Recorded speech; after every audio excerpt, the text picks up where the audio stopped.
తమిళనాడును భారీ వర్షాలు వీడటం లేదు. తుత్తుకూడి, నాగపట్నం, తిరువూరు, కడలూరు జిల్లాల్లో భారీ వర్షాలు కురుస్తున్నాయి. గడిచిన 24 గంటల్లో కొన్ని ప్రాంతాల్లో దాదాపు 22 సెంటీమీటర్లకు పైగా వర్షపాతం నమోదైంది.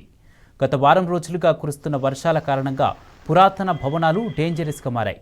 దీంతో శిథిలావస్థకు చేరిన ఇండ్లు, భారీ భవంతులపై దృష్టి సారించారు అధికారులు. వాటిని వెంటనే ఖాళీ చేయిస్తున్నారు.